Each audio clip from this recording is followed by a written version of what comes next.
ஒரு வார்த்தை சொல்லும் கர்த்தாவே, என் வாழ்க்கையெல்லாம் செழிப்பாகுமே. ஒரு வார்த்தை சொல்லும் கர்த்தாவே,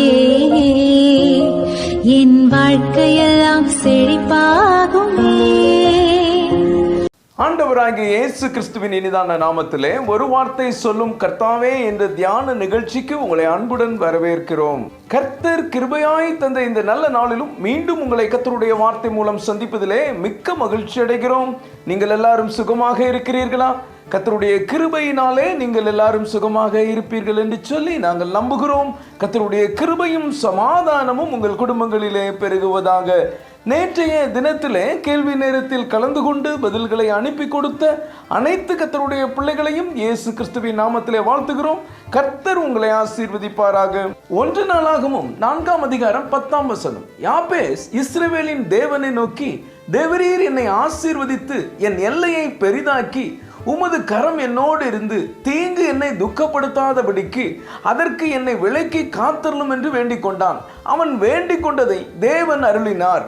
கிறிஸ்துவுக்குள் மிகவும் அன்பான தேவனுடைய பிள்ளைகளே, கர்த்தர் இந்த நாளிலும் நமக்கு தரும் ஆசீர்வாதமான வார்த்தை என்னவென்றால், அவன் வேண்டிக் கொண்டதை தேவன் அருளினார். இன்றைக்கு நீங்கள் வேண்டிக் கொண்டதை கர்த்தர் உங்களுக்கு அருளி செய்வார்.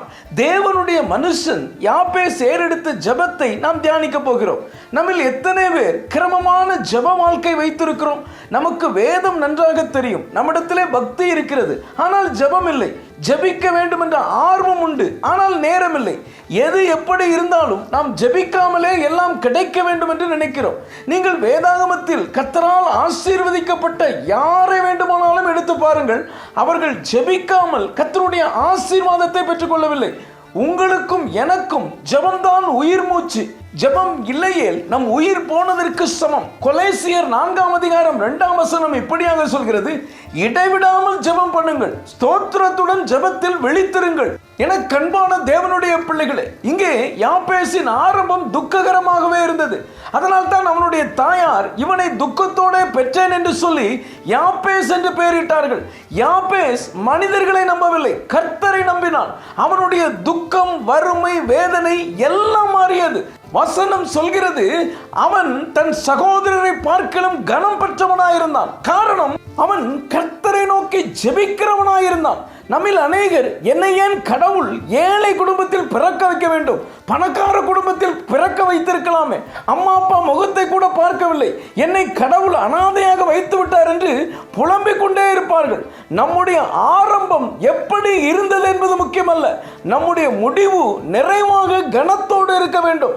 உலக பணக்காரர்களில் ஒருவரான பில்கேட்ஸ் இப்படி சொல்லுகிறார், பிறக்கும் போது ஏழையாய் பிறப்பது உன் தவறல்ல, ஆனால் இறக்கும் போது ஏழையாய் இறப்பதுதான் உன் தவறு என்று. கொஞ்சம் யோசித்து பாருங்கள்.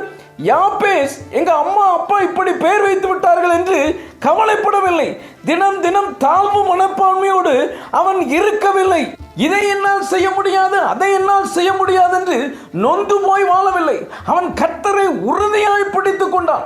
ஏறக்குறைய இவனை போலதான் யாக்கோபு, அவனும் யாபேசை போலத்தான் ஜெபம் பண்ணுகிறான். அவர்கள் ஆசீர்வதிக்கப்பட்டார்கள். ஆதியாகமம் 32ஆம் அதிகாரம் 26ஆம் வசனம் இப்படியாக சொல்கிறது, அவர் நான் போகட்டும் பொழுது விடுகிறது என்றார். அதற்கு அவன், நீர் என்னை ஆசீர்வதித்தால் ஒழிய உம்மை போக விடேன் என்றான். இவர்கள் 2 பேருமே கர்த்தாவே எங்களை ஆசீர்வதியும் என்று சொல்லி விசுவாசத்தோடு உறுதியாக ஜெபிக்கிறார்கள்.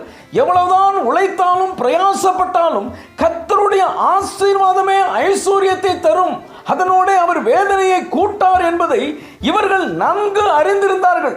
யாபேஸ் என்னுடைய எல்லைகளை பெரிதாக்கும், கர்த்தாவே என்னோடு இரும், தீங்கு என்னை துக்கப்படுத்தாதபடிக்கு அதற்கு என்னை விலக்கி காத்தருளும் என்று ஜெபிக்கிறார்.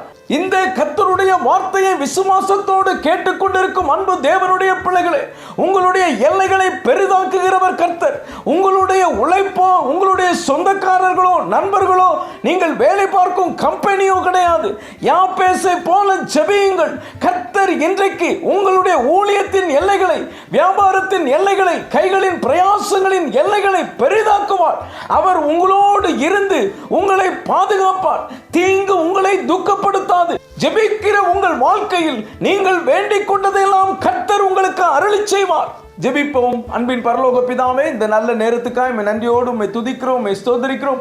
அவன் வேண்டிக் கொண்டதை தேவன் அருளினார் என்ற வார்த்தையின் மூலமாய் நீர் எங்களோடு பேசினதற்காக நன்றி தகப்பனே. இந்த வார்த்தைகளை கேட்டுக்கொண்டிருக்கிற நம்முடைய பிள்ளைகளுடைய வாழ்க்கையிலே அவர்கள் வேண்டிக் கொண்டதை நீர் அருளி செய்கிறதற்காக ஸ்தோத்திரம். இயேசுவின் மூலம் ஜெபிக்கிறோம் நல்ல பிதாவே, ஆமென், ஆமென்.